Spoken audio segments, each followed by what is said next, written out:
तो लगे रहने वाली बात है, बिलीफ सिस्टम की बात है कि हाँ ठीक है, इंडियन ड्रोन है ये, इंडियन ड्रोन बेहतरीन बनेंगे। आज हो सकता है कुछ कमी पेशी हो, लैपटॉप पे बटन दबाया, 50,000 फुट से एक मिसाइल गई, पता लगा हाफिज सईद एक घर में बैठा है, घर में बैठ के आसमान की ओर देख रहा है, कह रहा है कि यार बहुत अच्छा मौसम है, हबीबी कितने बादल होती, कितने खूबसूरत आसमान होती, फिर ये क्या आती मेरी, अरे ये तो और बड़ा हो जाता, सीधा टक से गुड नाइट हाफिज से, उसके लिए बड़े काम की चीज है भाई।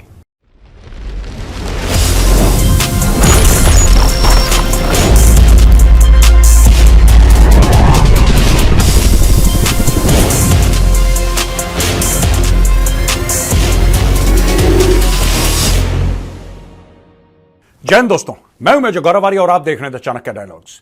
इस वीडियो को लाइक करिए, हमारे चैनल को सब्सक्राइब करिए, बेल आइकन दबाना बिल्कुल भी मत भूलिएगा।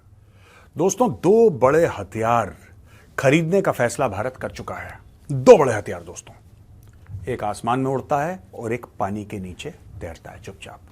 एक ड्रोन, एक सबमरीन। आज के चाणक्य डायलॉग्स में इस ड्रोन और इस सबमरीन के बारे में मैं आपको बताऊंगा कि क्यों यह इतना आवश्यक है। हाल ही में एक ऑर्डर दिया गया मजगांव डॉक्स को, ये मिनिस्ट्री ऑफ डिफेंस ने ऑर्डर दिया और मिनिस्ट्री ऑफ डिफेंस ने यह बोला कि कलवरी क्लास की सबमरीन्स आपको 3 बनानी है हमारे लिए। 3 सबमरीन्स की कीमत है 35,000 करोड़। 35,000 करोड़ की 3 सबमरीन्स बननी है दोस्तों। डीजल इलेक्ट्रिक सबमरीन्स हैं, महंगी हैं। पहले भी कलवरी क्लास सबमरीन्स पहले से बनती चली आई हैं, लेकिन इन सबमरीन्स में क्या नया है आज जरा वो भी हम डिस्कस कर लें। और भारत आखिर ये सबमरीन्स बना क्यों रहा है, किससे खतरा है भारत को कि ये वेपन सिस्टम खरीद लो, ये ड्रोन खरीद लो, अच्छा कतर के पास हवाई जहाज पड़े हैं वो भी ले लो, ये भी ले लो, एक एयरक्राफ्ट कैरियर और बना दो तीसरा। ये सब जो अरबों डॉलर भारत अचानक खर्च कर रहा है और लगातार हथियारों पर खर्च कर रहा है, बोल रहा है कि भारत के अंदर बनाओ। एक तो है कि इंपोर्ट करो, यहां पे अब ऐसा कर दिया है कि 80 से लेकर 90% हथियारों के बारे में यह बोला जा रहा है कि नहीं तुम भारत के अंदर बनाओगे, भारत के अंदर बनाओगे। कोई भी बनाए लेकिन वो इंडियन होगा, इंडिया में फैक्ट्री डालो, इंडिया में बनाओ। ये क्या है ये, इसके बारे में आज डिस्कस करेंगे दोस्तों। पहले सबमरीन्स पे आते हैं। ये कलवरी क्लास की जो सबमरीन है दोस्तों, ये फ्रेंच ओरिजिन स्कॉर्पियन सबमरीन है, जिसके ऊपर इसको बनाया गया है, उसी का फ्रेमवर्क है जिसके ऊपर ये बनाया गया है। और ये डीजल इलेक्ट्रिक अटैक सबमरीन्स हैं। कलवरी क्लास सबमरीन्स की डील जो थी 6 फ्रेंच स्कॉर्पियन सबमरीन, जिसको हम लोग कलवरी क्लास सबमरीन्स बोलते हैं, ये साइन करा था हमने 2005 में डील, लेकिन ये बिल्ड होते ये 2017 में, यानी कि 12 साल के बाद पहली कलवरी क्लास सबमरीन आई 2017 में। बीच में क्या हुआ मैं नहीं कहना चाहता, फिर मैटर पॉलिटिकल हो जाएगा, छोड़ दीजिए। लेकिन 2017 में पहली सबमरीन का इंडक्शन हुआ और 6 सबमरीन, जो छठी सबमरीन है, 6 सबमरीन का हुआ था, 2017 में पहली आई, इस साल छठी सबमरीन आ रही है, यानी कि 2017 में आई, फिर 18, 19, 20, 21, जो भी था इसका मतलब, लेकिन 2024 में छठी सबमरीन का ऑर्डर कंप्लीट हो जाएगा। और उसके बाद 3 एडिशनल कन्वेंशनल वेसल्स का 2023 में, ये जो मैं 3 की बात कर रहा हूं, इनका ऑर्डर दिया गया था 2023 में, अब 2024 जून में फाइनल कर दिया गया है। बोला है कि ठीक है 35,000 करोड़ रुपए डन, खर्च करो, सबमरीन लेकर आओ। तो अब ये बनना शुरू हो जाएंगे दोस्तों। एमडीएल जो है मजगांव डॉक्स लिमिटेड ने बोला है कि इसमें 60% इंडिजिनस कंटेंट होगा। मैं आपको बता दूं, आत्मनिर्भर भारत, इंडिया में बनाओ, तोपें भी इंडिया में बनाओ, टैंक भी इंडिया में बनाओ, हवाई जहाज भी इंडिया में बनाओ, ड्रोन भी इंडिया में बनाओ, सबमरीन भी इंडिया में बनाओ, एयरक्राफ्ट कैरियर, मतलब एक झड़ी लगा दो इंडिया। ये क्या हो रहा है? ऐसी बात नहीं कि बाहर से नहीं आ रहे हैं हथियार। राफेल कहां का है? फ्रांस का है ना, भारत में तो नहीं बना। लेकिन भारत ने जब अपैची हेलीकॉप्टर खरीदे तो बोला कि उसका फ्यूजलाज जो है टाटा बनाएगा, अब बना रहा है टाटा। यानी कि कुछ भी हो वो बने भारत में, मैक्सिमम पॉसिबल। क्या ये 100% हम लोग अचीव कर चुके हैं? नहीं, और इसको अचीव करने में 10-15 साल लग जाएंगे दोस्तों। लेकिन हां, काफी भारी मात्रा में जो हम हथियार आज इस्तेमाल कर रहे हैं वो भारत में ही बन रहे हैं।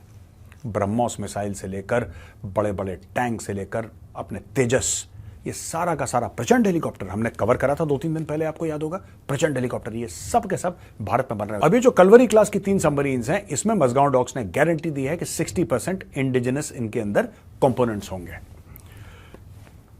इसके अलावा Indian suppliers, micro, small and medium enterprises of the company को काम जाएगा। कई और 100 फैक्ट्रियां खुलेंगी, क्योंकि एक सबमरीन में हजारों लाखों चीजें लगती हैं, तब जाके सबमरीन बनती है। और वो सारी की सारी मझगांव तो नहीं बनाएगा, कोई उसका हैदराबाद में कोई प्लांट होगा, कोई नोएडा में प्लांट होगा, कोई पंजाब में होगा, कोई राजस्थान में होगा, कोई हरियाणा में होगा। पूरे हिंदुस्तान से अपने कंपोनेंट्स जाएंगे मझगांव में, और मझगांव में इसका फ्रेम बनेगा। टेक्नोलॉजी वहीं की होगी, लेकिन सब ये जोड़ा जाएगा। ये सप्लायर, ये पूरी एक सप्लाई चेन जो है दोस्तों, ये बनाई जा रही है सबमरीन्स की भारत में। अच्छा, जो पहले कलवरी क्लास थी और ये वाली 3 जो एडिशनल कलवरी क्लास हैं, इनमें क्या फर्क है? पहली चीज तो यह है कि ये अपने प्रीडिसेसर से, यानी कि जो पहले कलवरी क्लास सबमरीन्स थी, उनसे बड़ी होंगी, ज्यादा साइज में बड़ी होंगी। इसमें मॉडर्न इलेक्ट्रॉनिक्स होंगे, यानी कि पहले से ज्यादा एडवांस इलेक्ट्रॉनिक्स होंगे। इनमें लंबा एंड्योरेंस होगा। एंड्योरेंस का मतलब है दोस्तों कि ये पानी के नीचे और लंबे समय तक रह पाएंगे। हर एक सबमरीन का एक एंड्योरेंस होता है ना, पानी के नीचे आप कितनी ऑक्सीजन वहां पे है आपके पास, कितनी देर तक आप पानी के नीचे रह सकते हैं। ये जो है पुरानी कलवरी से कहीं ज्यादा पानी के नीचे रह पाएगी, इसका एंड्योरेंस है। और प्रोपल्शन टेक्नोलॉजी में एडवांसेस हैं, ये भी इनकॉर्पोरेट करे जाएंगे नए वेपन में। They will be capable of travelling greater distances, ये और ज्यादा दूर जा पाएंगी। एक टर्न अराउंड होता है ना हर एक चीज का, आपने गाड़ी में ही होता है। आप गाड़ी ले लीजिए, आपने टैंक फुल कराया, आपको पता है कि ये जो टैंक है ये 600 किलोमीटर के लिए ठीक है, तो आपको 250-300 किलोमीटर के बाद आपको यू टर्न लेना ही लेना पड़ेगा, क्योंकि वापस घर आना है आपको, या फिर आप तेल भरवाओ। यही चीज सबमरीन के साथ होती है। ये अब फर्दर जा पाएगी, इनके बेटर इंजन हैं, बेटर प्रोपल्शन सिस्टम है, ये ज्यादा दूर तक जा पाएगी, बेहतर सबमरीन बनेगी है। और कहते हैं कि आज की तारीख में भी भारत से लेकर ऑस्ट्रेलिया ये सबमरीन पानी के नीचे डायरेक्टली जा सकती है। It can go from India to Australia today, उसके बाद ये और दूर तक जा पाएगी। अच्छा, इसके अंदर एक और चीज है कि why are the new Kalvari class submarines important? ये जरूरी क्यों है सबमरीन्स? इनमें आखिर ऐसी क्या बात है कि इतनी इंपॉर्टेंट है? प्रोजेक्ट 75I ये जो है are to be built with the country, with in the country, with AIP, air independent propulsion. Air independent propulsion means that ये जो propulsion है इसके अंदर, right, ये conventional non nuclear part submarines को extended period of time तक बिना ऊपर आए, समझ रहे हैं आप? सांस लेने के लिए सबमरीन हो या मछली हो, कभी ना कभी तो ऊपर आएगी, ठीक है? सबमरीन बाद में आएगी, it's a machine, but this system ensures that it can be under water for a longer period of time. And this propulsion system जो आगे उसको प्रोपेल करता है, this entire system is more sophisticated. भारतीय navy 16 conventional submarines चलाती है, जिसमें 7 Russian Sindhu Ghosh class submarines हैं, 5 इंडो फ्रेंच कलवरी हैं और 4 जर्मन्स शिशुमार क्लास सबमरीन्स हैं। 2 nuclear part submarines, ballistic missile carrying submarines भी हैं अरिहंत क्लास की। तो दोस्तों ये कहानी थी सबमरीन की, यानी पानी के नीचे। अब हम आते हैं हवा में, ड्रोन। अच्छा, इंडियन आर्म्ड फोर्सेस ने इंटीग्रेट करने का फैसला कर लिया है तपस ड्रोन को। अब ड्रोन की एक और कहानी है, जो 31 ड्रोन हम ले रहे थे जनरल एटॉमिक से, जिसके अंदर वो हेलफायर की मिसाइल लगी है और वो 50,000 फुट पे चलता है ऊंचाई पे, और 35-36 घंटे हवर कर सकता है, और वहीं से ठाक एक मिसाइल मारी, गाड़ी गायब, घर गायब, उस लेवल का। भारत ने बनाया है तपस ड्रोन, और Tapas drone air force plans to request 10 Tapas drones from the ministry of defence, with 6 allocated to the air force and 4 to the navy. तो 10 में से दोस्तों 4 जाएंगे नेवी को और 6 जाएंगे एयरफोर्स को। अब ये ड्रोन की क्या स्टोरी है? ड्रोन की यह स्टोरी है कि ये रिकॉनेसेंस ड्रोन्स हैं, ये ऊपर उड़ेंगे और दुश्मन के ऊपर ये जासूसी करेंगे, दूर से उनको पता लग जाएगा। अगर समुद्र के ऊपर कुछ गड़बड़ हो रही है इनको पता है, जमीन में कुछ हो रहा है इनको पता है। They are keeping an eye. ये ऐसे आसमान में आपकी आंखें हैं, ये they are watching, monitoring everything, हर चीज मॉनिटर हो रही है, ड्रोन्स ऊपर उड़ रहे हैं और लगातार उड़ रहे हैं। 10 का इन्होंने अभी ऑर्डर देने की बात कही है। और पहले तो high altitude long endurance, HALE, hello drones कहते हैं, हाई ऑल्टीट्यूड लॉन्ग एंड्योरेंस। पहले तो इंडियन आर्मी और आर्म्ड फोर्सेस जनरली, आर्मी नहीं कहना चाहिए मुझे, armed forces generally they were looking at hello drones, यानी कि जैसे प्रेडेटर हो गए, जिसके बारे में मैंने बात करी थी 31, वो तकरीबन 4-5 अरब डॉलर की डील है। वो तो आ ही रहे हैं, वो धीरे धीरे आएंगे, लेकिन बीच में बोला है कि नहीं हमें ये और चाहिए, तो ये और फिर आ रहे हैं। तपस जो है वो मीडियम ऑल्टीट्यूड लॉन्ग एंड्योरेंस है, मेल कैटेगरी का है। वो हेल कैटेगरी है, ये मेल कैटेगरी है, यानी कि मीडियम ऑल्टीट्यूड लॉन्ग एंड्योरेंस।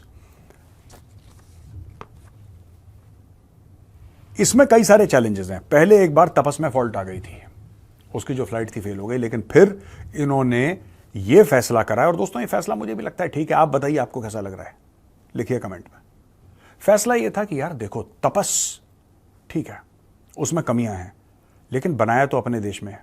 अगर आप उसको नहीं अपनाओगे और आप उसमें काम नहीं करोगे तो ये बेहतर कैसे बनेगा? फिर तो ये आत्मनिर्भर भारत और मेक इन इंडिया ये सबको पैकअप करो, चेक काटो, विदेश से बढ़िया चीजें मंगवाओ, लेकिन उससे आप कैसे ग्रो होगे? आप किस तरीके से ग्रो हो सकते हो यार? जब आज की तारीख में अगर बेहतरीन ड्रोन्स अमेरिका बना रहा है, तो अमेरिका की ड्रोन्स कभी ना कभी तो फेल हुए होंगे यार। पहली बार में तो नहीं करा होगा अमेरिका ने। कितनी बार अमेरिका रॉकेट भेजता है, कितने एक्सीडेंट हो गए, रॉकेट फट गया हवा में, नीचे नहीं आए, एक्सीडेंट हो गया, लॉन्च ही नहीं हो पाए। लेकिन आज की तारीख में नासा को कौन नहीं जानता, जबरदस्त स्पेस प्रोग्राम है in spite of the failures. तो लगे रहने वाली बात है, बिलीफ सिस्टम की बात है कि हाँ ठीक है, इंडियन ड्रोन है ये, इंडियन ड्रोन बेहतरीन बनेंगे। आज हो सकता है कुछ कमी पेशी हो। आप चंद्रयान को देख लो ना यार, चंद्रयान 1, चंद्रयान 2, 3 पहुंच गया ना, पहुंच गया जहां उसको पहुंचना था। Successful mission. 1 और 2 ने वो पैरामीटर मीट नहीं करे थे जो उनको मीट करने चाहिए थे। मैं ये नहीं कहूंगा फेलियर थे, लेकिन वो पैरामीटर मीट नहीं करे। 3 ने कर लिया ना। अगर 2 के बाद आप छोड़ते यार, छोड़ो यार, छोड़ो, नहीं करना है, बाहर से ही भिजवा देंगे, तो फिर क्या 3 होता? नहीं होता ना। उसी प्रकार से ये ड्रोन भी बेहतरीन ड्रोन होगा। और ये खराब ड्रोन नहीं है, अच्छा ड्रोन है दोस्तों, इट्स अ गुड ड्रोन। हाँ, अगर आप अमेरिकन ड्रोन से कंपेयर करें कि उनके कंपैरिजन में है, नहीं, लेकिन हो जाएगा, ये पहुंच जाएगा अगर हम लोग परसिवियर करते हैं और इसके पीछे पड़े रहते हैं और सपोर्ट करते हैं। ये ड्रोन भी बेहतरीन ड्रोन निकलने वाला है। और ये कह रहे हैं Tapas including ATOL, autonomous take off and landing system, satellite communication, indigenous satnav, INS system and high bandwidth data link. यानी कि इसके अंदर autonomous take off and landing है। लैपटॉप पे बटन दबाया है, रनवे में गया, खुद टेक ऑफ करा, खुद सारा कुछ चीज करा, सैटेलाइट लिंक से कनेक्टेड है, नीचे इसने डेटा भेजा, डेटा भेजने के बाद इसका मिशन खत्म हुआ, वापस आके लैंड हुआ, खुद न खुद हैंगर में चला गया, अगले दिन फिर उड़ने के लिए तैयार, या 2 घंटे के बाद दोबारा उड़ने के लिए तैयार। यह टेक्नोलॉजी है दोस्तों। Everything is control through a laptop. एक कंप्यूटर स्क्रीन है, एक लैपटॉप है या डेस्कटॉप व्हाटएवर, और वहां से कंट्रोल हो रहा है, ड्रोन उड़ रहा है, अपने मिशन पूरे कर रहा है। और भारत को आर्म्ड ड्रोन्स भी मिल रहे हैं, जो हम अमेरिका से खरीद रहे हैं, आर्म्ड ड्रोन्स, जिसमें लैपटॉप पे बटन दबाया, 50,000 फुट से एक मिसाइल गई, पता लगा हाफिज सईद एक घर में बैठा है, घर में बैठ के आसमान की ओर देख रहा है, कह रहा है कि यार बहुत अच्छा मौसम है, हबीबी कितने बादल होती, कितने खूबसूरत आसमान होती। फिर कहेगा ये क्या आती मेरी ओर, अरे ये तो और बड़ा हो जाती, सू सीधा टक से गुड नाइट हाफिज सईद। उसके लिए बड़े काम की चीज है भाई, है ना। तो दोस्तों ये तपास का मतलब हिंदी में गर्मी है, हीट है, symbolises the drones capability to counter enemy threats. इसका पूरा, अच्छा इसका एक, ये तपास एक्चुअली एक्रोनिम है, tactical airborne platform for air surveillance, और TAPAS BH, beyond horizon, lovely. और ड्रोन की जो स्पेसिफिकेशंस हैं, 31 फुट लंबा है, 67 फीट का इसका विंग स्पैन है, और 1800 किलो यानी कि 1.8 टन इसका वजन है। यह 350 किलो का पेलोड लेके 24 घंटे तक ये उड़ सकता है। 24 घंटे तक ये ऊपर टंगा रहेगा, धीरे धीरे उड़ता रहेगा, 350 किलो का लोड लेके। और कॉम्बैट रेंज इसका 250 किलोमीटर है, और ये 30,000 फुट तक फ्लाई कर सकते। अब मैं कहता हूं अगले स्टेप में इंडिया को क्या करना चाहिए दोस्तों? As a next step what India should do is they should make this drone weaponised. इसके अंदर आप वो जो हेलिना मिसाइल है, नाग मिसाइल है, उसके अंदर फिट करो। 350 ले जाता है ना ये, आप कम से कम 2 या 4 मिसाइल फिट करो, उसका वेट जो भी है, figure out, put a lighter missile and then figure out a way by which you can actually some way by which you can actually shoot missiles from the drone, जैसे America ने करा है। Next step यही होना चाहिए। आप एक ही किस्म का ड्रोन रखिए, एक किस्म का ड्रोन, ऐसा नहीं कि एक मिसाइल वाला ड्रोन है, एक बिना मिसाइल का है। Every drone should be armed, कि जब आपको थ्रेट मिले तो फिर वो इंफॉर्मेशन देगा, फिर यहां से कुछ और उड़ेगा, फिर उसको ठोकेगा। यूं क्यों करना है? आर्म ड्रोन है, जैसी देखेगा इंफॉर्मेशन देगा, ऑर्डर करो, जूम। ठीक है, जैसे हाफिज सईद कह रहा था कि मौसम बहुत अच्छा होती, बस।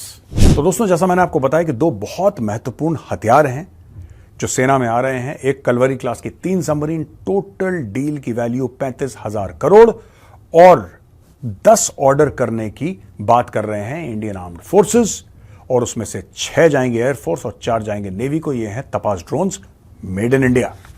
अब आते हैं दोस्तों सवाल और जवाब पे। रमुडू जी कहते हैं कि भारत प्रॉक्सी क्यों नहीं करता चाइना के अंदर क्रिएट और support in the same way China does. Wish our guys approach this with offensive defence. Jai Hind from UK. One final request major, could you please say M Israel Chai to support our brothers and sisters in Israel? M Israel Chai, always and every time. अच्छा, हम लोग China के अंदर proxies क्यों नहीं create करते? देखिए, अगर इंडिया की प्रॉक्सीज होंगी भी तो आपको और मेजर को वो नहीं पता होंगे। बस मैं इतना ही कहना चाहता हूं कि ये जो काम होते हैं, ये काम सीक्रेट होते हैं, ये काम खुफिया होते हैं, ये काम बिलो द रडार होते हैं। इन कामों के बीच में कोई और तीसरी पार्टी बीच में नहीं आती है। They don't share this information. I don't no, does India have proxies inside China? I don't no, मुझे पता नहीं है इसके बारे में, मुझे कोई नॉलेज नहीं है। राजन सिंह,